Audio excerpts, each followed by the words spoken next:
돈을 좋아하는 바리새파 사람들이 이 모든 것들을 들었습니다. 그리고 예수님을 비웃었습니다. 바리새파 사람들이 이 모든 것을 들었다고 하는데요. 이 모든 것은 오늘 비유 앞에 나와 있는 잃었다가 다시 찾는 비유와 불의한 청지기 비유입니다. 예수님께서 세리와 죄인들을 받아들여주셔서 식사를 합니다. 식사 자리에 함께 있었던 바리새파 사람들과 율법학자들이 불평을 합니다. 예수님께서 잃었다가 다시 찾는 세 가지 비유를 통해서 하나님께서는 죄인이 회개해서 돌아오는 것을 기뻐하신다라고 가르쳐 주셨어요. 또 불의한 청지기 비유를 통해서 불의한 재물로 영원한 곳으로 영접하는 친구를 사귀어라 라고 말씀하셨습니다. 바리새인들이 이 비유를 듣고 비웃었다는 얘기예요. 하나님이 죄인이 돌아오는 것을 기뻐하신다고? 하나님 나라의 지혜가 세리를 친구로 삼는 거라고? 말도 안 되는 소리야. 이렇게 생각했다는 거죠.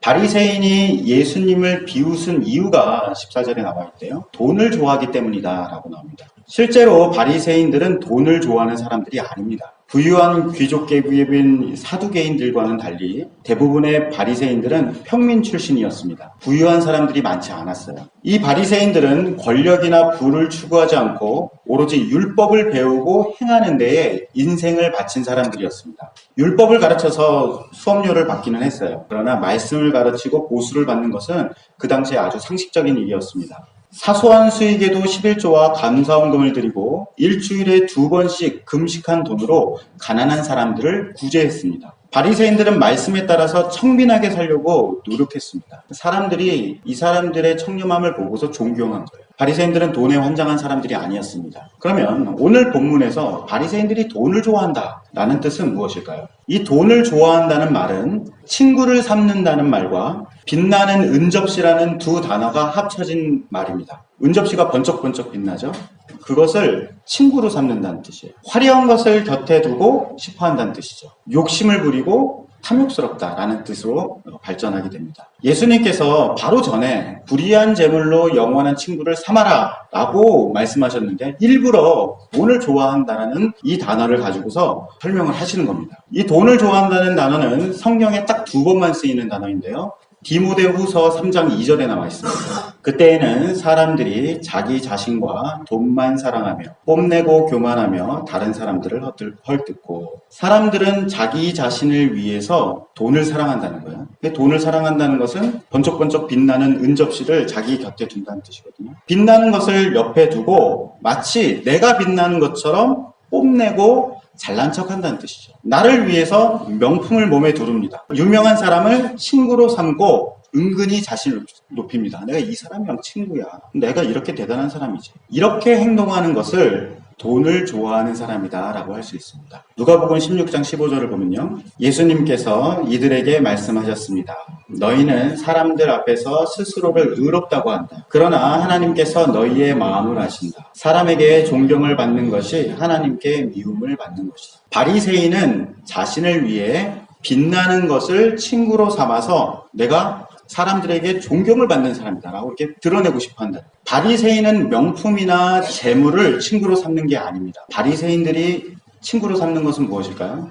율법이에요. 바로 16절 뒤에 나오는 얘기입니다. 율법과 예언자의 가르침이 담겨있는 성경이 바리새인이 친구로 삼는 것입니다. 하나님의 말씀은 거룩하죠. 세상을 창조하는 능력과 지혜가 있습니다. 바리새인은 이 위대한 하나님의 말씀을 자기의 의와 사람들의 존경을 위해서 사용하는 것이죠. 바리새인들은 하나님 말씀을 사랑한다고 말하지만 실제로는 내 유익을 위해서 율법을 보석 귀걸이나 목걸이처럼 사용하고 있는 것입니다. 바리새인들이 돈을 좋아한다라고 말하는 것은 하나님의 말씀이 빛나고 가치 있는 것이기 때문에 그렇다고 진짜로 믿고 있기 때문에 그것을 내가 갖고 내가 의롭고 존경스러운 사람이 되려고 이 말씀을 이용한다는 뜻입니다. 빛나는 율법을 친구 삼아서 의와 존경을 얻는 사람은 죄인의 친구가 될 수가 없는 거예요. 바리새인은 의롭고 선하고 존경받을 만한 그런 사람하고만 함께 식사를 합니다. 율법을 어기는 죄인과 어울리면 성결한 삶을 망친다라고 생각을 했습니다. 그러니까 당연히 하나님께서 회개하는 죄인을 기뻐하신다. 세리를 친구로 삼아라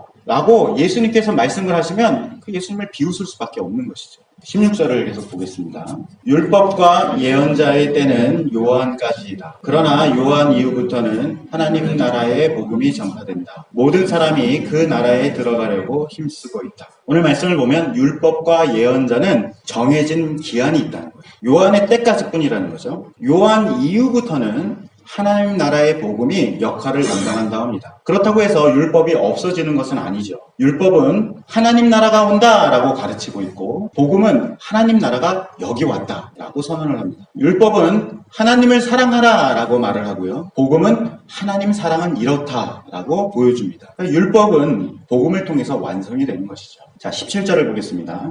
율법의 작은 글자 하나가 떨어져 나가는 것보다 하늘과 땅이 없어지는 것이 더 쉬울 것이다. 자기 아내와 이혼하고 다른 여자와 결혼하는 사람은 누구나 간음죄를 짓는 것이다. 남편과 이혼한 여자와 결혼하는 사람도 간음죄를 짓는 것이다. 17절에서 율법 글자 하나라도 떨어져 나가지 않을 것이다 라고 말씀하십니다. 그리고 이어서 18절에 이혼에 관한 율법을 말씀하시거든요. 예수님께서 율법 작은 글자 하나라도 떨어지지 않는 예로 이혼 율법을 드신 거예요. 그러나 사실 이 이혼 율법은 적절하지 않습니다. 오히려 율법 한 자라도 떨어지는 예가 바로 이 이혼 율법이거든요. 마태복음 19장 7절을 보면요. 바리새파 사람들이 물었습니다. 그러면 왜 모세는 이혼 증서를 주고 아내와 헤어지라고 명령했습니까? 이게 신명기 24장 1절에 적혀있는 율법을 가지고서 질문을 한 거예요. 모세는 여자에게 수치되는 일이 발견이 돼서 이 여자가 더 이상 마음에 들지 않으면 이혼 증서를 써서 헤어져라 라고 율법에 적어놨습니다. 유대인들은 신명기에 적혀있는 율법에 따라서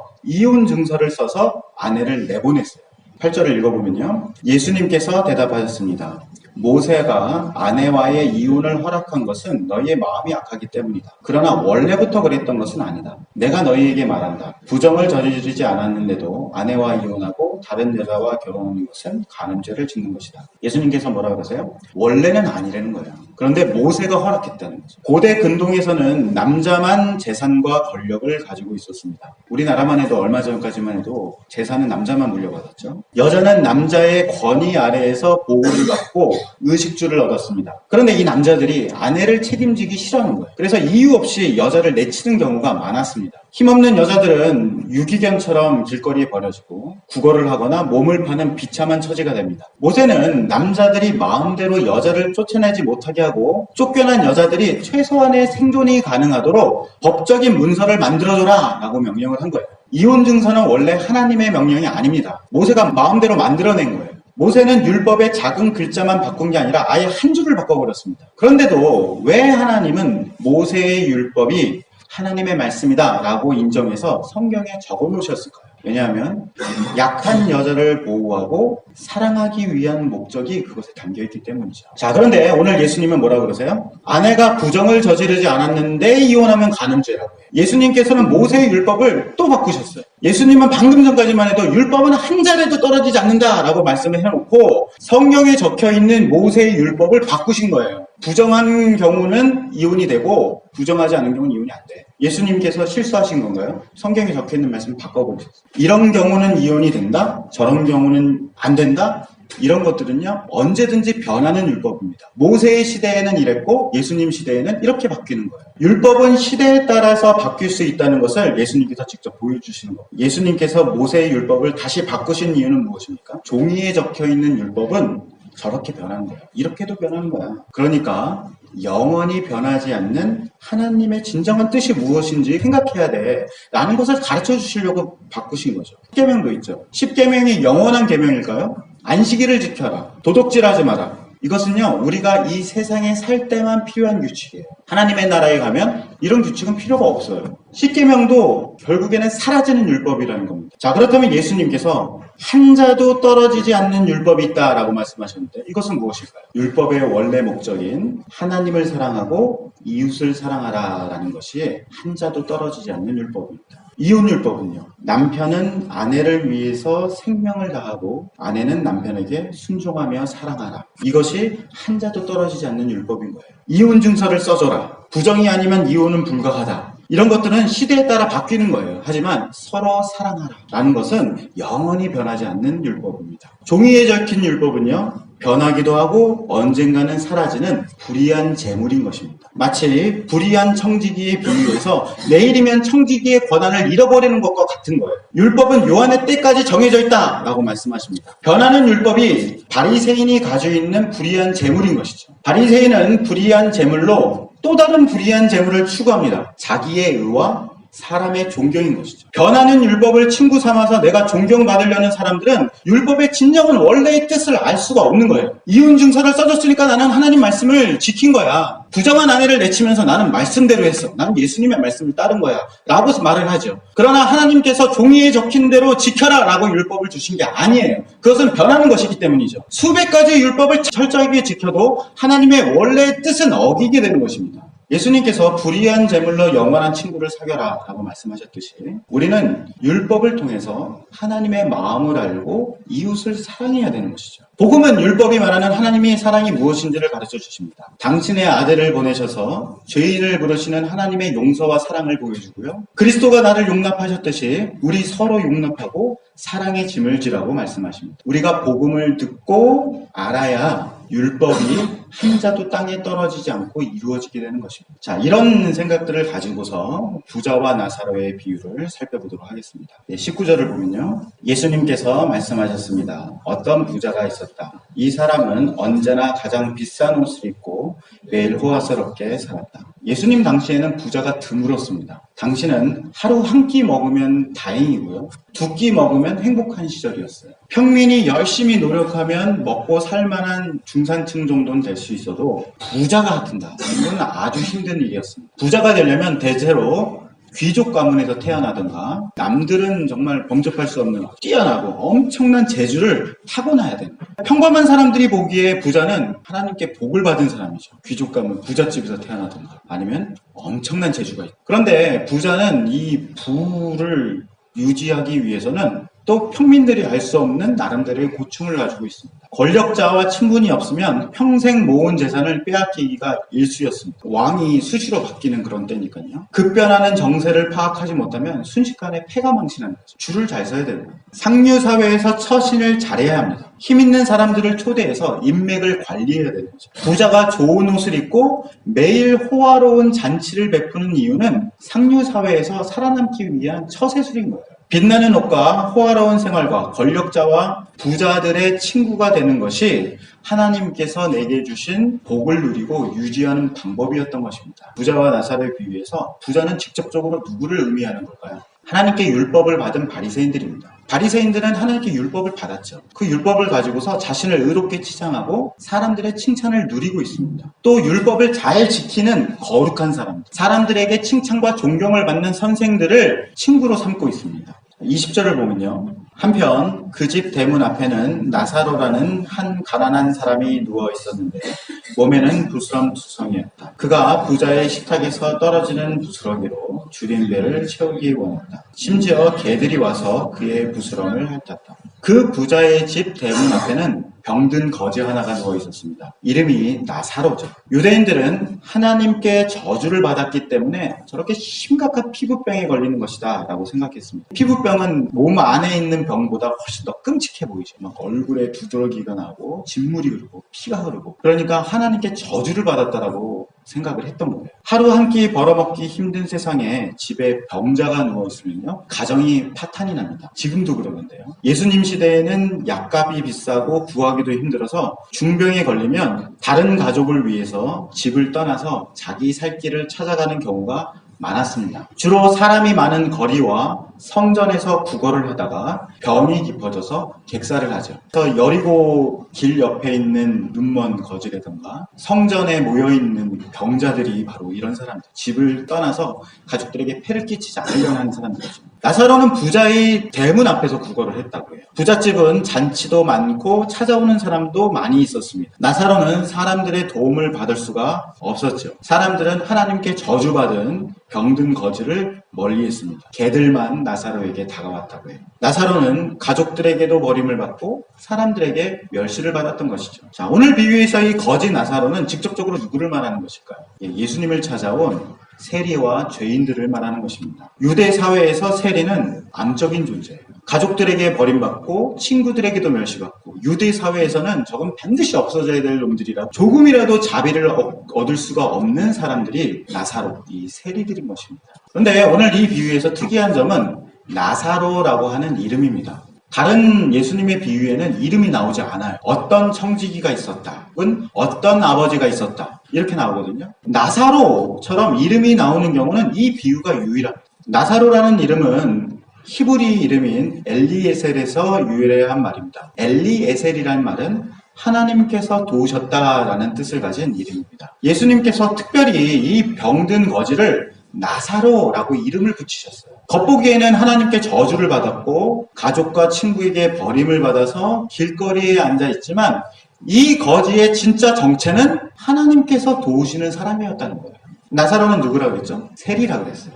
바리새인들은 예수님을 찾아온 세리를 보고서 음식 찌꺼기라도 먹으려고 찾아오는 거지처럼 대했다는 거예요. 하지만 예수님은 회개하면서 찾아오는 세리를 하나님께서 도우시는 사람 나사로다라고 이름을 붙여주신 것입니다. 예수님께서 이름을 붙여주시는 경우도 베드로, 제자로 받아주시는 사람이죠. 예수님께서 이름을 붙여주셨다는 것은 이 사람은 이제 새로운 사람이 되었다라는 그런 뜻이에요. 22절을 보겠습니다. 어느 날 그 거지가 죽어 천사들에게 이끌려 아브라함의 팔에 안겼다. 부자도 죽어 땅에 묻혔다. 그가 소리쳐 말했다. 아버지 아브라함이여, 제게 자비를 베풀어 주십시오. 제 혀를 적실 수 있도록 나사로의 손끝에 물을 찍어 제게 보내주십시오. 제가 이 불꽃 가운데서 몹시 고통을 당하고 있습니다. 그러나 아브라함은 말했다. 얘야, 내가 살아있을 때에 좋은 것을 마음껏 누렸고 나사로는 온갖 나쁜 것을 겪은 것을 기억하라. 이제 나사로는 여기서 위로를 받고 너는 고통을 받는다.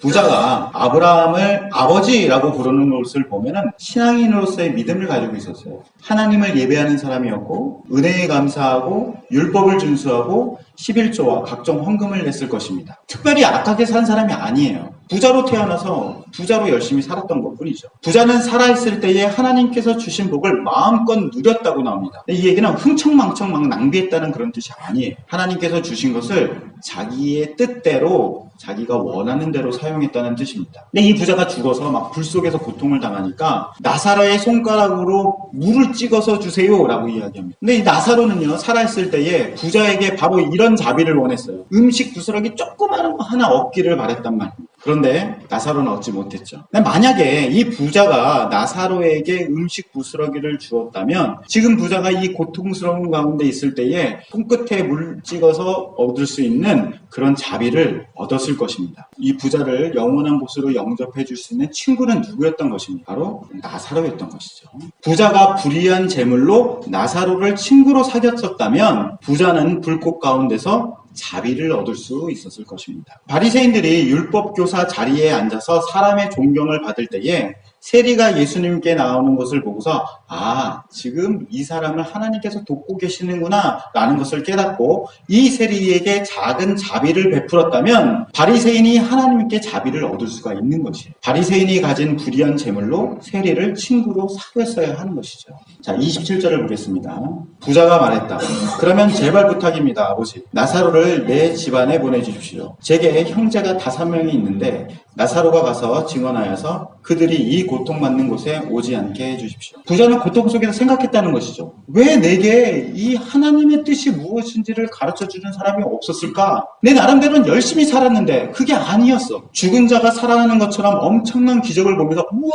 내 머리가 띵 하도록 나를 깨닫게 해주었다면 내가 이렇게 고통받지 않았을 텐데 라고 생각을 했다는 거예요. 그래서 나사로가 살아나서 자기 형제들에게 가서 하나님의 뜻이 무엇인지를 이야기해주면 회개하고 자기처럼 고통받지 않을 것이다 라고 생각을 했다는 거예요. 부자에 남아있는 형제들은 누굴까요? 바리새인의 형제들이니까 예수님의 말씀을 듣고 있는 바리새인을 말합니다. 아직 살아있는 바리새인. 30절을 보면요, 부자가 말했다. 그렇지 않습니다. 아버지 아브라함이여, 누군가 죽었다가 살아나 그들에게 가면 그들이 회개할 것입니다. 아브라함이 그에게 대답했다. 만일 그들이 모세와 예언자들의 말을 듣지 않는다면 죽은 사람이 다시 일어나도 그들은 믿지 않을 것이다. 아브라함은 모세와 예언자들의 말이 이미 하나님께서 기뻐하시는 뜻을 담고 있다라고 이야기를 합니다. 변하는 율법을 갖고 의와 존경을 추구하지 말고 한 자도 떨어지지 않는 하나님의 본의를 얘기를 들을 수 있어야 된다는 것이죠. 자, 이렇게 부자와 나사로의 비유가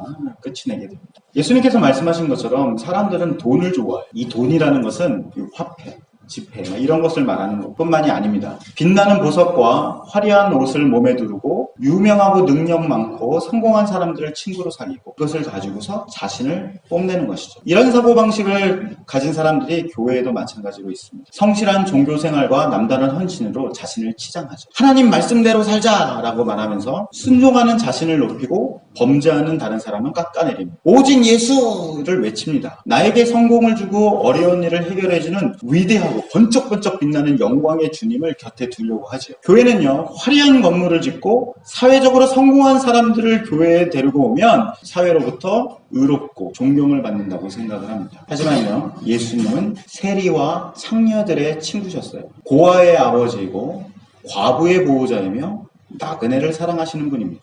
예수님은 의인이 아니라 죄인을 위해서 죽으셨어요. 우리는 항상 고백하잖아요. 예수님은 죄인을 위해서 죽으셨다고. 예수님은 가족과 친구들에게 버림을 받고 사람들에게 멸시를 당했습니다. 하나님께 저주를 받았다는 상징으로 나무에 달려 있었어요. 온몸이 찢어졌죠. 온몸에서 진물이 흘러나왔습니다. 예수님께서는 제자들이 함께 해주길 바랬지만 결국엔 배신을 당했습니다. 예수님이 바로 병든 나사로와 같은 분이었던 거죠. 그러나 버림받은 예수님은 어떤 분이셨습니까? 사람들이 보기에는 저주를 받아서 죽임을 당하는 죄인이었지만 하나님께서 보시기에는 그 사람은 그리스도였습니다. 하나님이 함께 하시는 분이었습니다. 바로 그리스도가 영원한 곳으로 영접하는 친구였던 것이죠. 그런데 돈을 좋아하는 사람들은 번쩍번쩍 빛나는 것을 옆에 두기를 원하는 사람들, 유명한 사람을 친구로 삼고 싶어하는 사람들은 예수님을 친구로 사귈 수가 없습니다. 죄인을 위해서 죽으셨습니다. 백날 이야기를 해도 예수님이 진짜 어떤 분이신지는 눈에 보이지 않는 것이죠.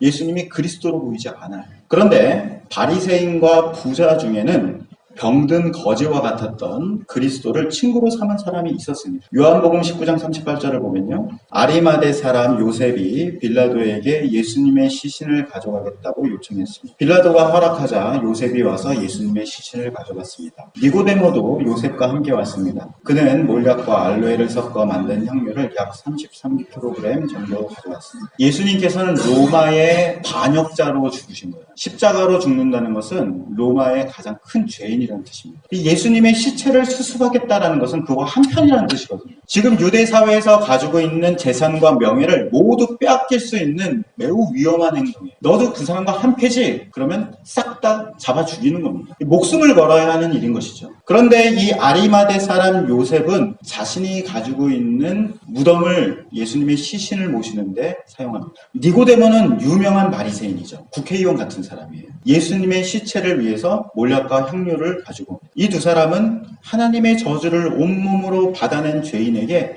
자비를 베풀고 있습니다. 십자가에 달린 예수님을 받아들입니다. 이들은 자기가 가지고 있는 불의한 재물, 언젠가는 없어질 명예, 하나님께서 나에겐 주셨지만 언젠가는 가지고 가게 될 것들, 이런 것을 가지고 영원한 곳으로 영접하는 친구 예수 그리스도를 사귀는 것입니다. 바로 나사로를 영접하는 부자가 되는 것이죠. 예수님께서 니고데모에게 이렇게 말씀하셨거든요. 너는 성령으로 거듭나야. 정말 이 니고데모는 복음을 듣고 깨달았던 것입니다. 성령께서 부자의 남은 형제와 같은 우리에게도